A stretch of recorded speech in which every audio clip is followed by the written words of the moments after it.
안녕하세요. 우리 이제 경제 성장 이론이에요. 이게 참 재밌는 내용이기도 하고요. 참 어려운 내용이에요. 특히나 우리 그 협회 교재로 보면요. 여러분들 이거 하려면 뭘 알아야 되냐면 미분 방정식 알아요. 미분 방정식. 미분 방정식. 이거 방정식 알죠?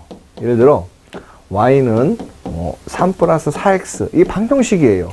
미분 방정식은요. y는 3 플러스 델타 x의 4 이런 식으로 x 대신에 델타 어떤 순간적인 변화율 값이 주어져요. 쉽게 말하면 이런 거죠. 미분이라는 게 어떤 그 점에서의 그 변화율, 기울기잖아요. 예를 들어 이런 이게 곡선이 있다고 쳐봐요. 우리가 여기 A라는 점에서 뭘 알아? 미분값을. 그쵸? 그다음에 B라는 점에서도 미분값을 알아요. C라는 점에서도 미분값을 알고. 그러면은 우리가 만약에 이 곡선 전체를 모르고 어떤 특정한 점에서의 변화율만 안다고 해볼게요. 그럼 A 값이 여기 있어. 요때 미분값. 아, 이렇게 생겼구나. B 값이 여기 있어. 아, 요때 미분값이 이렇겠구나. C 값이 이렇게 했어. 미분값이 이겠구나. 그럼 사람들은 이 미분값, 이 점점, 여기 시간이라고 한다면 이 변화율들을 이어가지고 이 전체 곡선이 어떻게 생긴지를 판단하고 싶은 거예요. 어떻게 생겼지? 이렇게 갔다 이렇게 올라가나? 이렇게 볼 수도 있잖아요. 그쵸? 제가 왜 미분이 생기냐면 경제성장 이론이라는 게 이래요. 우리는 어떤 특정 연도의 성장률이 있을 거 아니에요. 작년하고 올해 성장률. 그죠? 이런 성장률이 있어요. 그러면 그 얘기는 성장률이라는 게 어떤 특정한 점에서의 미분값이에요. 그런 성장을 전부 다 연결하면 전체 성장에 대한 어떤 경로가 나올 거 아니에요. 그런 경로를 가지고 앞으로 경제 성장이 얼마큼 될 것 같아? 이걸 추정하는 거예요. 듣기만 해도 재미가 없잖아요. 그쵸? 이게 경제 성장 이론에 들어가는 미분 방정식이에요. 그래서 우리 그 협회 교재에도요, 미분 방정식에 있는 내용들이 막 나와요. 근데 우리 금수저 분석사 공부하려고 미분 방정식을 내가 공부해야 돼? 그럴 필요 없죠. 그래서 여러분들이 여기서는요, 개념 위주로 보시면 돼요. 계산 문제는 사실상 거의 안 나와요. 여기 계산 문제 나오는 순간 어떤 마음으로 여기서 계산 문제를 내냐? 너네 이거 틀려라. 이런 마음으로 내는 데가 계산 문제가 여기서 나오는 그런 계산 문제예요. 자, 경제 성장이란 뭐냐? 그죠? 이거예요. 쉽게 말할게요. 우리가 새우깡만 있는 세상에 살아요. 작년에는 우리 새우깡 100개 먹었어. 올해는 새우깡 110개 먹었어. 그럼 10% 더 먹었잖아요. 이게 경제 성장이에요.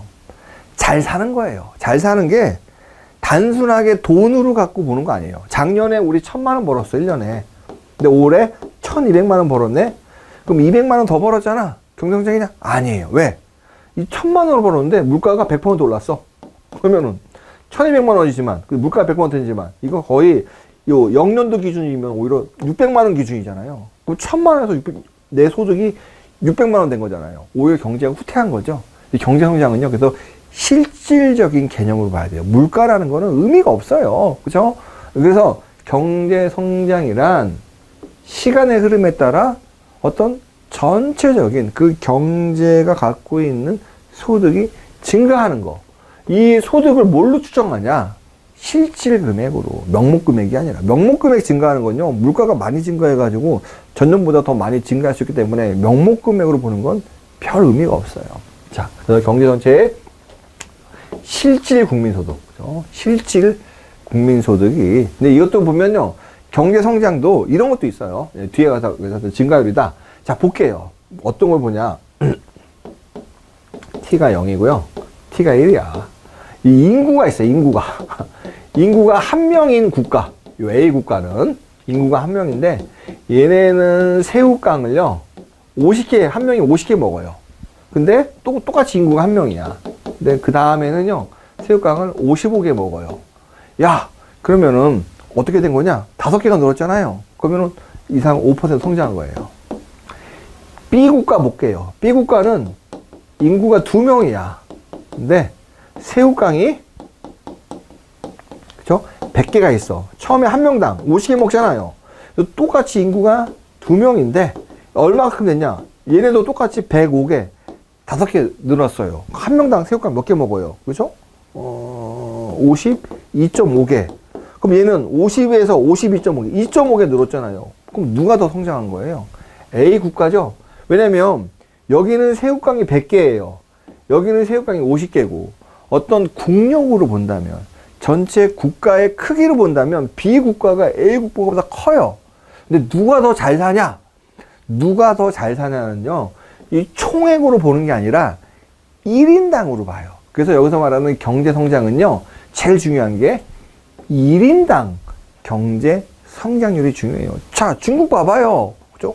엄청 커. 왜냐면 1인당 GDP는 우리보다 작아요.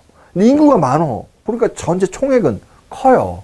근데 실질적으로 경제 성장이라는 건 얼마나 삶의 질이 좋아졌냐, 얼마나 삶의 질이 윤택해졌냐. 그건 1인당으로 봐야 된단 말이에요. 그래서 경제 성장은요, 1인당이 중요하다.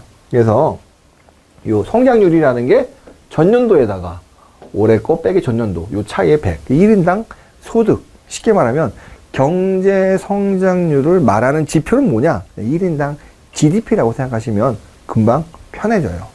자, 그래서 이제 이것도 이제 이론이기 때문에 역사가 있어요. 처음으로 이걸 이제 제기한 사람이 있을 거 아니에요. 칼도라는 사람이 제기했어요. 선진공업국을 대상으로 어떤 이러이러한 팩트가 존재하더라. 뭐냐? 보니까 시간적인 흐름을 보니까 Y라는 거는 경제의 실질 생산량, N이라는 거는 사람 숫자예요. 그러니까 뭐예요? 1인당 실질 생산량이잖아요. 시간을 보니까, 그러니까 여기 말하면 선진공업국이면 어디냐? 쉽게 말하면 서유럽이에요, 서유럽. 주로 서유럽. 서유럽을 보니까 시간의 흐름에 따라서 1인당 생산량이 계속 늘어나더라. 1인당 자본량도 계속 늘어나더라. 자본과 산출량의 비율, 뭐냐면 100이라는 거를 만들었어요. 최종 부가가치가 100이야. 그러면은 이 100을 만들려면 노동이 투입됐을 거고 자본이 투입됐을 거 아니에요. 100에 대해서 노동이 가져가는 몫이 40이고 자본이 가져가는 몫은 60이라면 전체 부가가치 중에서 자본가가 60을 가져가고 노동자가 40을 가져간다면 이 비율, 이 비율이라는 뜻이에요. 이런 비율이 일정하게 지속하더라. 그죠? 뭐 연도별로 좀 편차있지만 꾸준히 가는 그런 게 있더라. 자본에 대한 수익률, 자본의 수익률은 넓게 본다면, 그죠? 자본의 한 개 생산물의 가치, 그죠? 쉽게 말하면 이자율 같은 거예요. 그게 일정하더라. 자본의 분배목가, 자, 보시면 3번하고 5번은 거의 같은 말이에요. 자본의 산출량 비율, 그죠? 그 다음에 자본의 분배목과 노동의 분배목, 이게 일정하더라. 그 다음에 생산성 증가율은 국가 간의 차이를 보인다. 어떤 국가는 빨리 상승하고 어떤 국가는 좀 천천히 성장하고 이런 거 있는데 이런 게 왜 발생하냐, 이거를 우리가 이론적으로 설명하려는 게 경제 성장 이론이다. 굉장히 재미있는데요. 또 굉장히 어렵기도 해요. 전 진짜 학교 다니면서 대학원 가서 경제학에서 경제 성장을 배웠는데 와, 저 이거 공부하면서 너무너무 재밌다. 그래서 우리가 아는 노벨 경제학상 타신 분들 있잖아요. 우리가 이론들을 배우는데 그냥 그 나오는 이론들 사람들이 웬만한 다 노벨 경제학상 수상자들이라고 보시면 돼요. 그 사람들이 이제 이 이론을 만들어서 이 노벨 경제학상을 받는 어떤 결정적인 역할을 하는 그런 논문들을 우리가 요약해서 배우는 거예요. 그러니까 금융투자 분석사의 경제 성장 이론이지만요, 이 내용이 결코 쉬운 내용은 아니에요. 굉장히 재밌고 좀 더 수학적으로 들어가면 되게 어려워요. 근데 우리가 이제 수학적인 건 제가 많이 배제하고 직관적인 설명을 드리려고 해요. 자, 그 중에 이제 먼저 한 게 헤로트 도마예요. 사람 이름이죠. 헤로트하고 도마인데 이 사람들은 케인즈의 이론을 일단은 동태가 뭐냐. 케인즈는 ISLM 모형, ADAS 이런 건 뭐예요? 전부 다 어떤 시점에서 보는 거예요. 동태라는 건 시간에 흐르면서 동태, 다이나믹이라는 뜻이에요. 그죠? 우리가 이제 정태라는 말이 있고 동태라는 말이 있어요. 먹는 동태 말고요. 얘네들은 다이나믹. 다이나믹은 시간의 흐름에 따라서 뭔가 변하는 거예요. 동태는요, 영어로 스태틱이에요. 가만히 있는 거, 고인물. 그죠? 그래서 우리 ISLM 같은 경우는 이런 정태적인 거고요. 여기 이런 성장 모형은 동태, 시간의 흐름에 따라서 뭐가 변하는 그런 것들이에요. 그래서 이런 케인즈의 어떤 정태적인 이론을 동태화 시킨 거다. 그래서 자본주의 경제는 어떻게 성장하느냐, 그거를 보는 거예요. 이것도 이제 모형이기 때문에 가정이 있어요. 첫 번째 중요한 가정이 고정계수 생산함수이다. 이 용어들은 아셔야 돼요. 고정계수가 뭐냐면 다른 말로 하면 레온티에프 생산함수라고도 해요. 자, 여기다 레온티에프, TF. 말로 한다면 이게 노동이고 이게 자본이에요. 노동, 자본. 그러니까 노동하고 자본이 서로 결합되는 비율이 있다는 거예요. 이게 고정계수예요. 느낌상 이런 거죠. 기계에 한계가 있어요. 1기계 하나에 5명의 노동자가 일해야 돼.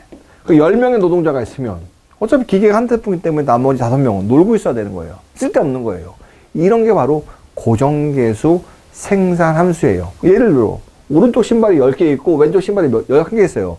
너 신발 몇 개 있니? 이럴 때 우리 하나로 보는 거예요. 그럼 백날 왜 1대1로 이게 짝이 이루어져 가지고 신발이라는 기능을 발휘하는데 한쪽이 아무리 많으면 뭐하냐, 쓸데없는 거다라는 거예요. 그래서 자본과 노동의 비율이 결정돼 있다는 거예요. 노동하고 자본 이렇게 한 것처럼.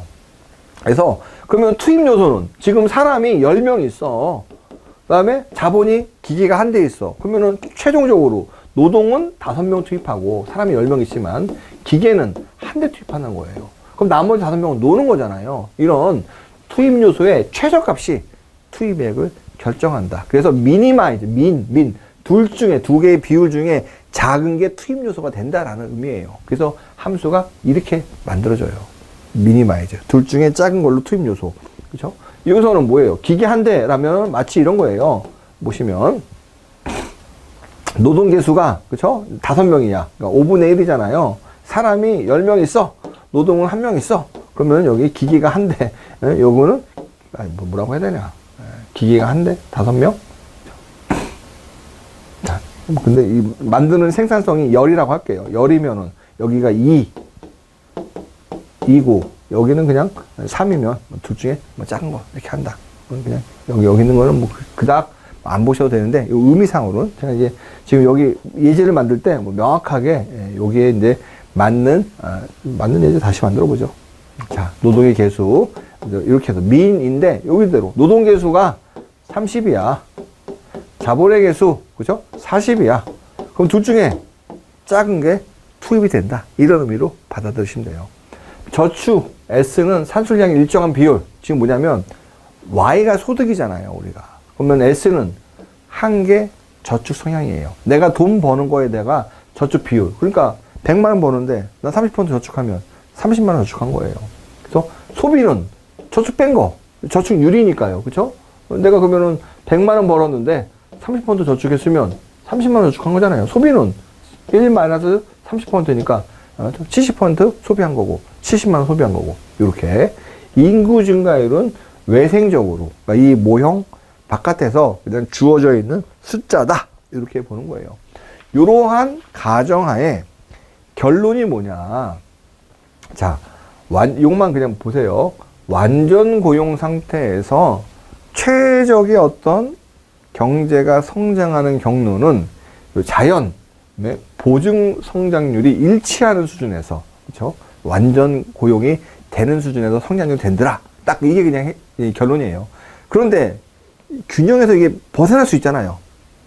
이 사람의 문제는 균형에서 벗어나면 이게 다시 자동적으로 균형으로 회복되지 않더라라는 거예요. 그거를 우리가 면도날 균형이라고 해요. 그냥 용어 정도 보세요.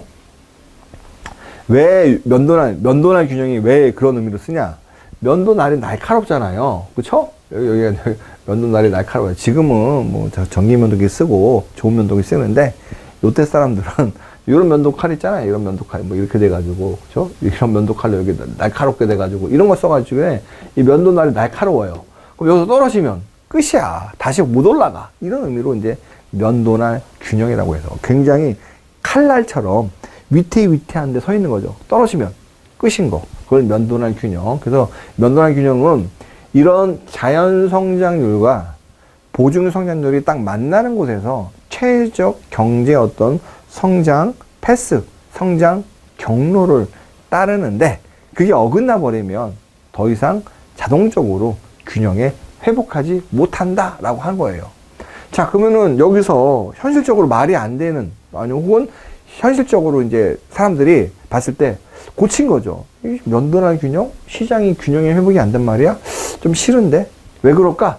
이걸 이제 바꾼 거예요. 생산함수가 고정계수다. 라는 게, 아까 전처럼, 야, 오른쪽 신발 10개, 왼쪽 신발 1개, 1대1로 결합하니까, 오른 신발 9개는 쓸모없는 거야. 우리가 이게 아무리 많아도 쓸모없는 거야. 이렇게 생각하지만, 현실을 보니까, 야, 우리 오른쪽 신발 10개 있어도, 거꾸로라도 신고 갈 수가 있잖아. 그러니까 굳이 이런 생산함수가 고정계수가 아니야. 어떤 딱딱 비율로 투입이 되는 게 아니라 그냥 노동은 노동대로 투입이 되고 자본은 자본대로 투입이 되는 거야. 요거를 일단은 중요한 과정 중에 이걸 바꿔버린 거야.